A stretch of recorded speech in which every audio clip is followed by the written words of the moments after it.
Hello, magandang oras po sa inyong lahat.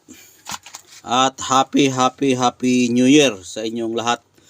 Ngayon lang ako naka-vlog dahil nga po ay meron akong nilalakad na mga gawain dahil nga ngayon po ay New Year at busy tayo. Sa lahat ng mga Kristiyanos ay busy talaga sa araw ngayon dahil nga marami tayong mga pinaghandaan na mga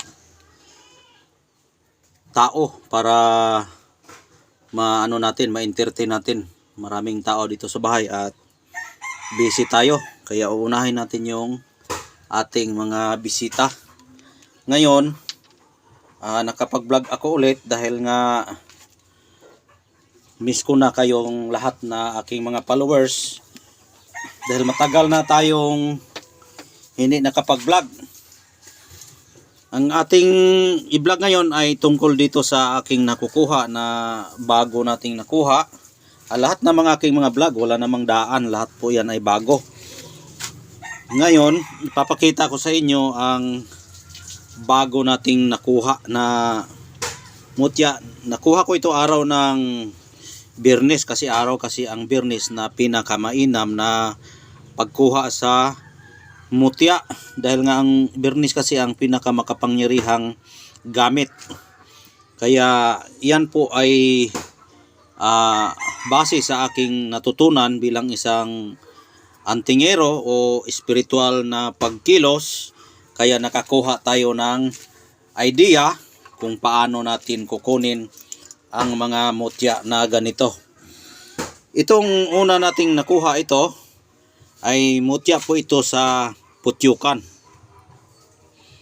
Mutya ito sa putyukan na aking nakuha mismo sa putyukan. Ito po ay isang mutya na kanyang dugos. Yan, dugos po yan ng putyukan na nagiging bato. Yan. Kung sa English pa yung dugos, honey. Honey ng putyukan, sa Bisaya putyukan, bubuyog, honey ng bubuyog, yung putyukan na nag-produce ng honey.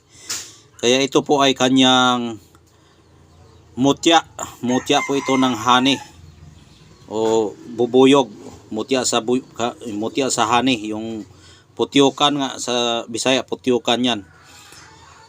Nakuha ko ito doon sa bukiran na malapit dito sa amin na yung kanyang bahay ng putyukan na sobrang laki at matagal na po yan na hindi pwedeng mapuntahan sa mga tao dahil nga ang kanyang bahay ay sobrang laki. At kung kung gambalahin mo yan na kukunin mong kanyang dugos, ay buong barangay dito sa amin magkagulo. Dahil nga ang laki ng bahay niya ay 6 feet kwadrado ang laki sa kanyang bahay. Kaya kung ipuhag mo yan, kung kunin mo yung kanyang dugos o yung honey niya, may posibilidad na lilipad lahat yan at papunta sa mga bahay ng mga kapitbahay namin dito. Baka makagat sila dahil napakalakas kumagat yung yung putyukan. Makakamatay yan sa mga tao. Kahit nga mga kalabaw yan, kung ang kalabaw matalian mo yan, kagatin yung kalabaw, mamatay yan kung matalian mo lang. Dahil nga kapag makakagat yan, lahat dyan dumadapo sa'yo. Kaya patay talaga yung kalabaw kung makakagat yan sila. Meron kasi yan silang suyod o parang dagom o sinulid, yung karayom na parang tinusok sa balat ng kalabaw. At sobrang sakit yan, mainit na masakit. Ito, nakuha ko ito dahil nga ang may-ari nito, yung kapre na aking kaibigan, ginising niya ako ng hating gabi. At sabi niya, kukunin ko daw ang mutya doon sa bahay ng putyukan. Ngayon, hindi niya talaga ako pinatulog. Araw yun ng Huwebes ng gabi. Siyempre pagkabukas yan mga alauna ng madaling araw, kahit gabi pa yan nga alauna, Biyernes na yan kung bilangin natin. Ngayon, tumayo ako dahil nga inano ako ng aking kaibigang kapre na puntahan ko raw doon. Hindi ako makapag-ayaw dahil nga po ay yun, binigay niya ito sa akin at sabi niya, sungkitin mo yan doon at huwag mong gamitan ng kahit anumang patalim na pwedeng makasira sa bahay ng putyukan o putyukan yan sa amin, base sa English. Ngayon, nagdala ako ng sungkit at sabi niya, pag sungkitin mo yan, kailangan kukunin mo yung nagliliwanag dahil yan po ay mutya niya. Ngayon, ang ginamit ko, sinungkit ko siya dahil nga ang haba ng kanyang, ang taas ng kanyang pinagbahayan ay ano lang, 7 lang kadupa o 7 kadupa, 7 dipa lang. Ngayon, kumuha ako ng sungkit na 7 dipa yung bagakay na gamit natin, yung balungbong na nakawayan. Nilagyan ko siya ng lambat. Paglagay ko siya ng lambat, tapos tinitingnan kong mabuti yung bahay niya na may umiilaw. Ngayon, sinungkit ko na siya. Pag sungkit ko, timing, yung may ilaw talagang sinungkit ko, nilambat ko ito. Kaya ito ang aking nakukuhang bato. Yan. Nakuha ko ito mismo sa kanyang bahay. Ayan. Yan ang kanyang dugos na nagiging bato. Mutya na. Ayan.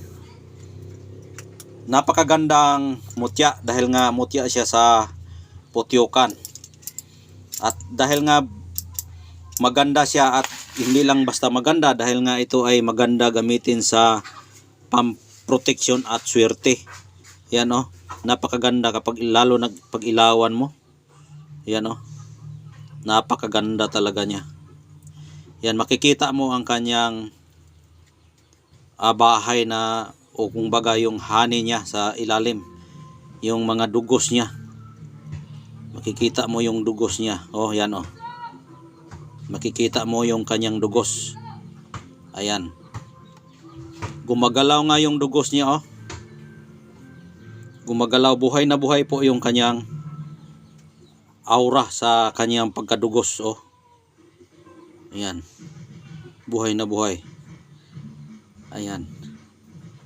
Kaya ngayon ko lang ito na i-vlog dahil nga ay busy tayo at ilang araw ako hindi nakapag-vlog. Ito ay timing na binigyan tayo ng pagkakataon ng ating kaibigan na ibigay itong ating mutya sa dugos. Ayan Kapag ilawan mo kasi yan, ganyan yung reaksyon niya.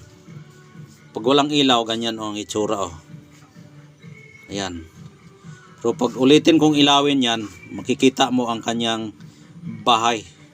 Ayan Ayan, malalaman mo siya ay buhay dahil nga ay yan magtakbuhan yung kanyang dugos yan magtakbuhan yung dugos niya.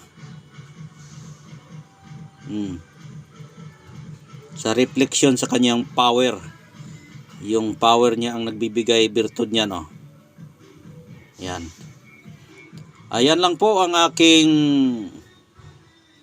ipapakita ngayon at Happy New Year at Merry Christmas sa inyong lahat. Sana masaya kayo sa araw ngayon ng Pasko at manatili tayong magtitiwala sa ating Panginoong Diyos. Hanggang dito na lang.